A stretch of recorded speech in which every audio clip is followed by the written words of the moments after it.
Teratology वाला chapter, bird defects वाला chapter, इसमें इन्होंने कोई मसले वाली बात नहीं है इस चैप्टर में, ठीक है।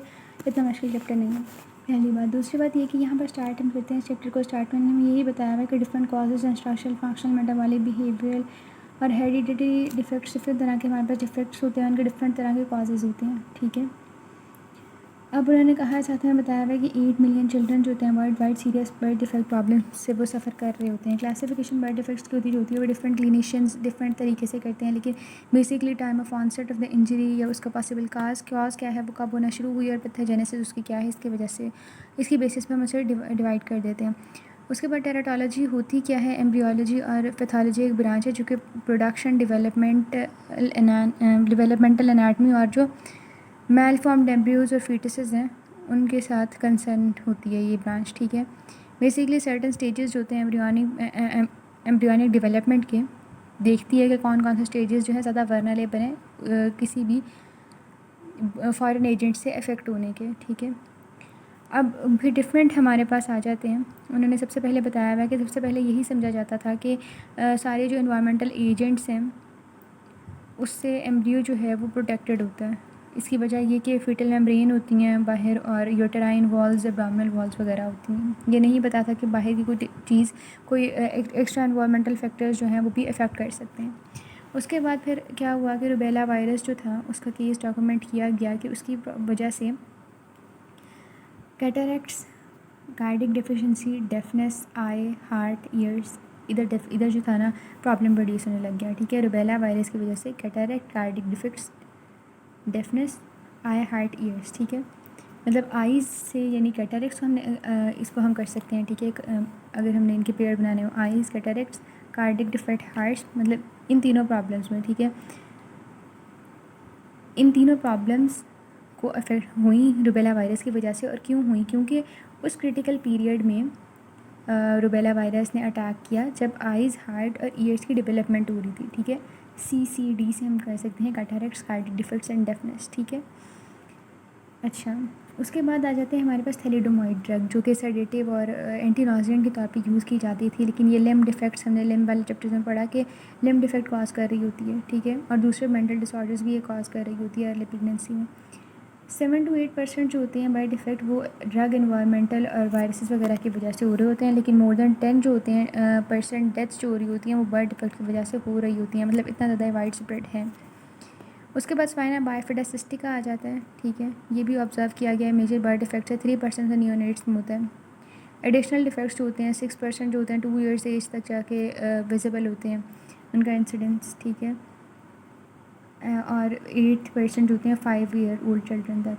कॉजेज़ 3 मेन हैं, ठीक है। जेनेटिक, एनवायरमेंटल और मल्टीफैक्टोरियल के क्रोमोसोम में से की वजह से, ड्रग या वायरसेस की वजह से, या डिफरेंट कॉजेज़ हो सकती हैं। % जो बर्ड डिफेक्ट्स हैं उनका कॉज अननोन है। ये एक ऑर्गन या एक से ज़्यादा ऑर्गन्स को इन्वॉल्व कर सकती हैं। Single minor defects 14% of the neonates में प्रेजेंट होते हैं। कुछ डिफेक्ट्स ऐसे होते हैं कि जो इटसेल्फ ज़्यादा सिग्निफिकेंस नहीं रख रहे होते, लेकिन वो हमें हिंट दे देते हैं कि कोई मेजर डिफेक्ट प्रेजेंट होगा। जैसे डिफेक्ट तो एक्सटर्नल लेयर का तो वो मेजर सिग्निफिकेंस नहीं रख रहा है, लेकिन वो डिपेक्ट कर देता है कि कोई और मेजर डिफेक्ट एसोसिएटेड प्रेजेंट होगा। सिंगल एम्ब्लाइकल आर्टरी प्रेजेंट हो तो उसकी इटसेल्फ सिग्निफिकेंस नहीं है, लेकिन वो डिपेक्ट कर देती है कि कार्डियोवैस्कुलर या रीनल एनोमली कोई सीरियस किस्म की प्रेजेंट है, ठीक है। 90% जो इन्फेंट्स होते हैं जिनके अंदर 3 या 3 से ज़्यादा माइनर डिफेक्ट हो तो उनके पास एक या एक से ज़्यादा मेजर डिफेक्ट्स प्रेजेंट होते हैं। 3% बॉर्न जो थे क्लिनिकली सिग्निफिकेंट डिफेक्ट्स प्रेजेंट थे जिनके अंदर 3% बॉर्न बेबीज़ जिनके अंदर क्लिनिकली सिग्निफिकेंट डिफेक्ट थे, उनमें से 0.7 के अंदर मल्टीपल मेजर डिफेक्ट प्रेजेंट थे। और ऐसे जो होते हैं नियोनेट्स वो सर्वाइव नहीं करते, वो ऐसे इन्फेंट्स जो होते हैं वो सर्वाइव नहीं करते, ठीक है। मेजर डेवलपमेंटल डिफेक्ट्स फिर उसके बाद आ जाता है हमारे पास कि यंग एम्ब्रियोज़ में 10 to 15% कॉमन है, लेकिन जब जितने ये कॉमन है ना इतनी इनकी अबॉर्शन भी स्पॉन्टेनियस है। फर्स्ट 6 वीक में स्पॉन्टेनियस अबॉर्शन हो जाती है। क्रोमोसोमल एबनॉर्मलिटीज़ में 50 to 60% जो स्पॉन्टेनियसली अबॉर्टेड एम्ब्रियोज़ थे उनमें क्रोमोसोमल एबनॉर्मलिटी थी। उसके बाद birth defects cause by the genetic factor आ जाते हैं। म्यूटेंट जीन्स की वजह से 1/3 of the birth defect cause हो रहे होते हैं। इसमें हमारे पास माइटोसिस और मियोसिस की माल फंक्शनिंग में भी एक रोल है। उसका भी एक रूल है। क्रोमोसोमल एबरेशंस जो होती हैं वो 6 to 7% ऑफ द ज़ाइगोट्स में प्रेजेंट होती हैं। हमारे पास बेसिकली यूँ हो रहा होता है कि जो अर्ली स्टेजेस होती है ना एम्ब्रियो की, जब क्लीवेज हो रही है, ब्लास्टर्स हो रहे हैं, उसी वक्त वहीं पर से एबनॉर्मल काम शुरू हो जाता है। जैसे लेस देन 5 days जो है ओल्ड ज़ाइगोट, उसमें भी हाई इंसिडेंस देखा गया एबनॉर्मेलिटीज़ का।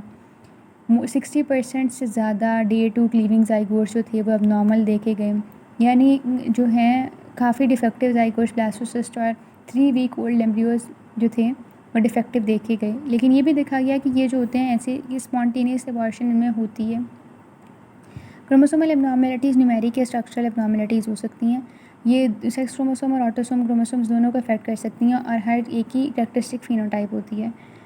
कैरेक्टरिस्टिक अपीयरेंस जो होती है वो जेनेटिक किसी भी बर्थ डिफेक्ट का जो होगा विक्टिम, उसके अंदर जेनेटिक इम्बैलेंस की वजह से होती है, और वो पर्सन जो होता है अपने सिबलिंग से ज़्यादा उनसे रिजेंबल करता है जिनके अंदर इसी तरह की कोई एबनॉर्मेलिटी प्रेजेंट होती है।